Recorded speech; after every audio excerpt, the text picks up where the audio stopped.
there were some key terms that were the main terms that were used in the real estate industry that have kind of faded from view, but are coming back with a vengeance. Those three terms are receivership, restructuring, and turnaround. So let's talk about each one of those in order. Let's start with, Richard, what is a receivership?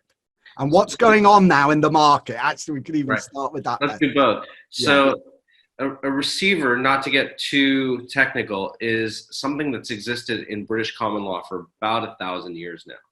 And it was a mechanism for the court to be able to manage real estate, which was the original intent when there were feuding landlords or feuding landowners that they didn't want the land to lie fallow. So they would appoint an officer of the court to take over that asset until the dispute was resolved. Today, it's most known because lenders use it as a remedy for them to, rather than foreclose on a property, they can get the court to take over the property and operate it for whatever amount of time the court or the bank needs until they're able to foreclose or work out a deal with the borrower or have the receiver actually sell the property.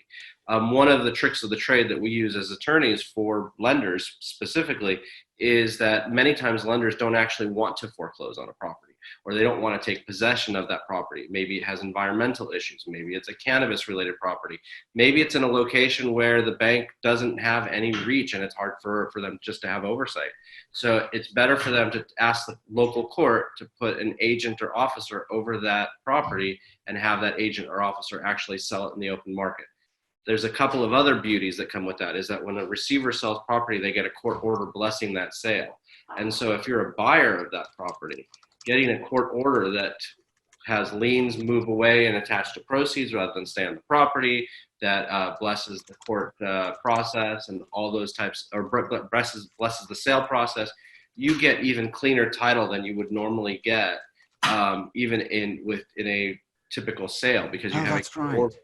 Yeah, I remember that. That's right. They said they can actually wipe all the liens. Mm-hmm. You know, I remember there was one time, as you know, when I was working for the bank during the last downturn. You're quite right. Banks don't like to take ownership if they can avoid it. And we actually took ownership of a hotel for a week.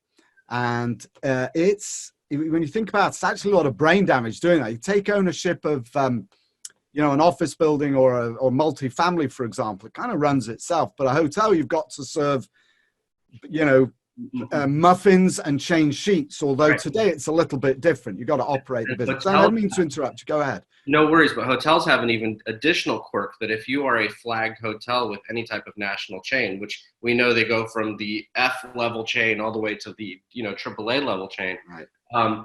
If you're a bank, you may not have the manpower or the knowledge or even the resources to put towards meeting the demands of that franchisor. So in a hotel specifically, it is I highly recommend to banks in most instances not to foreclose and take possession of it. But this mechanism is considered by the courts to be a mechanism of last resort. But when you have a major turn in the economy like we did in 2008 and 2009, and now like we have today, that mechanism of last resort becomes much more prevalent.